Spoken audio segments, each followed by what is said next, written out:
Praise the Lord. നമ്മുടെ കർത്താവും നമ്മുടെ രക്ഷിതാവുമായ യേശു ക്രിസ്തുവിൻ്റെ അതിപരിശുദ്ധമായ നാമത്തിൽ എല്ലാ പ്രിയമുള്ളവർക്കും പ്രഭാത വന്ദനം.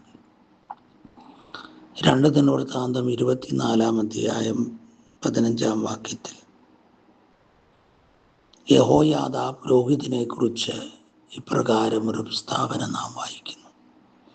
യഹോയാദാ വയോധികനും കാലസമ്പൂർണനുമായി മരിച്ചു.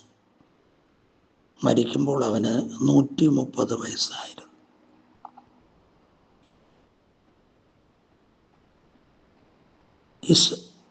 ഇസ്രായേലിൽ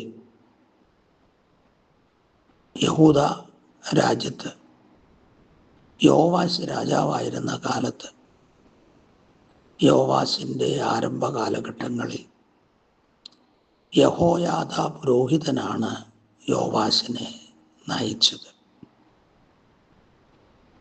യഹോയാദാ പുരോഹിതന്റെ കാലത്ത് യോവാശ് യഹോവയ്ക്ക് പ്രസാദമായത് ചെയ്തു.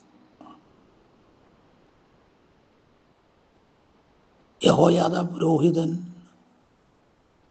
ഒരു പുരോഹിതൻ എന്നുള്ളതിനേക്കാളുപരി യോവാശിൻ്റെ ആത്മീയ ഗുരുനാഥനായിരുന്നു.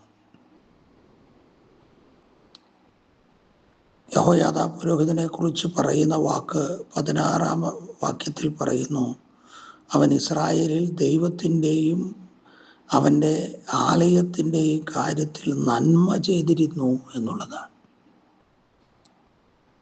ദൈവത്തിൻ്റെ കാര്യത്തിൽ വളരെ ഉത്സാഹിയായിരുന്നു യഹോയാദാ. താൻ പുരോഹിതനായിരുന്ന കാലഘട്ടത്തിൽ ദൈവിക കാര്യങ്ങളിൽ വളരെ ശുഷ്കാന്തിയോടെ കാര്യം ചെയ്തു. ദൈവത്തിൻ്റെ ആലയത്തിൻ്റെ കാര്യത്തിൽ ആലയം ശൂന്യമായി കിടക്കാനിട വരാതെ വണ്ണം അവിടെ യാഗങ്ങളും ആലയത്തിൻ്റെ ക്രമങ്ങളുമെല്ലാം കൃത്യമായി നടക്കത്തക്ക വണ്ണം വളരെ ശ്രദ്ധാലുവായി കാര്യങ്ങൾ ചെയ്ത ഒരാളായിരുന്നു യഹോയാദാ പുരോഹിതൻ. അതുകൊണ്ട് ദൈവം അവന് കാലസമ്പൂർണത നൽകി. ബൈബിളിൽ അധികം ആളുകളെ കുറിച്ച് പറയാത്ത ഒരു പ്രസ്താവനയാണ് കാലസമ്പൂർണനായി മരിച്ചു എന്ന്. ഇസ്രായേലിലെ പിതാക്കന്മാരിൽ ചിലരെ കുറിച്ചും യോബിനെ കുറിച്ചും ഒക്കെ മാത്രം രേഖപ്പെടുത്തിയിട്ടുള്ള ഒരു പ്രസ്താവനയാണ് അത്. ദൈവം ഭൂമിയിൽ നൽകിയിട്ടുള്ള നിമിഷത്തിൻ്റെ അവസാന നിമിഷം വരെ ജീവിച്ച് കാലത്തിൻ്റെ സമ്പൂർണതയിൽ അവന് വേണ്ടിയുള്ള കാലത്തിൻ്റെ സമ്പൂർണതയിൽ മരിച്ചു. മാത്രമല്ല, പുരോഹിതന്മാരെ അടക്കം ചെയ്യുന്നിടത്തല്ല യഹോയാദാ പുരോഹിതനെ അടക്കം ചെയ്തത്. രാജാക്കന്മാരെ അടക്കം ചെയ്യുന്ന ദാവീദിന്റെ നഗരത്തിൽ ആ സ്ഥാനത്താണ് യഹോയാദാ പുരോഹിതനെ അടക്കം ചെയ്തത്. ഇസ്രായേലിയ ജനം യഹോയാദാ പുരോഹിതന് കൊടുത്ത മര്യാദ അതാണ്.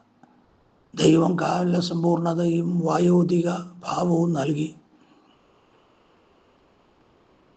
130 വർഷം ജീവിക്കാൻ അവസരം കൊടുത്തു. ജനം രാജാക്കന്മാരുടെ ഗണത്തിൽ പരിഗണിച്ച് രാജാക്കന്മാരെ അടക്കം ചെയ്യുന്നിടത്ത് അടക്കം ചെയ്തു. പ്രിയമുള്ളവരെ, ഒരനുഗ്രഹീതമായ വ്യക്തിത്വം അല്ലേ? നമ്മുടെ ഈ ജീവിതത്തിൽ ഇങ്ങനെ ദൈവം നമ്മെ അംഗീകരിക്കുകയും മനുഷ്യർ നമ്മെ അംഗീകരിക്കുകയും ചെയ്യുമോ? ദൈവത്തിനും ദൈവത്തിൻ്റെ ആലയത്തിനും വേണ്ടി ചെയ്ത പ്രവൃത്തികളാകുന്നു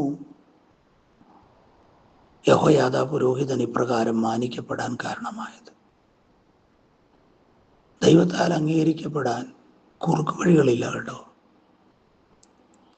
ദൈവത്തിൻ്റെ കാര്യത്തിലും ദൈവത്തിൻ്റെ ആലയത്തിൻ്റെ കാര്യത്തിലും ശുഷ്കാന്തിയുള്ളവരാകണം, കർമ്മനിരതരാകണം. അങ്ങനെ ചെയ്യുന്നവരെ ദൈവം മാനിക്കും. ദൈവം മാനിക്കുന്നവരെ മാനിക്കാൻ ദൈവം മനുഷ്യർക്കും സംഗതി വരുത്തും. അങ്ങനെ മാനിക്കപ്പെട്ടവരായി ജീവിക്കാനുള്ള നാം ജീവിച്ചു എന്ന് ഭൂമി സാക്ഷ്യം പറയത്തക്കവണ്ണം ഒരു അഡ്രസ്സ് ഉണ്ടാകത്തക്കവണ്ണം. അഡ്രസ്സിന് വേണ്ടിയല്ല, ദൈവത്തിൻ്റെ ആലയത്തിനും വേണ്ടി എരിവോടെ നിന്നാൽ ദൈവം നമ്മെ മാനിക്കും. അത് തലമുറകൾ ഓർക്കുവാൻ ഇടവരും. സ്നേഹവാനായ ദൈവമേ, സ്വർഗീയ പിതാവേ, യഹോയാദാ പുരോഹിതൻ അവിടുത്തെ മുമ്പിലും ജനത്തിൻ്റെ മുമ്പിലും മാനിക്കപ്പെട്ടതുപോലെ ഈ സന്ദേശം കേൾക്കുന്ന എല്ലാവരും അങ്ങയാൽ മാനിക്കപ്പെടേണ്ടതിന് ദൈവിക കാര്യത്തിലും ദൈവിക ആലയത്തിൻ്റെ കാര്യത്തിലും സാക്ഷികളാകാൻ കൃപ ചെയ്യണം. ഇന്നേ ദിനം അങ്ങയുടെ സഹിത്വം തരുന്ന ശുഭത നിന്റെ ജനം അനുഭവിക്കട്ടെ. എല്ലാ മഹത്വവും അങ്ങേക്ക് വരയണം.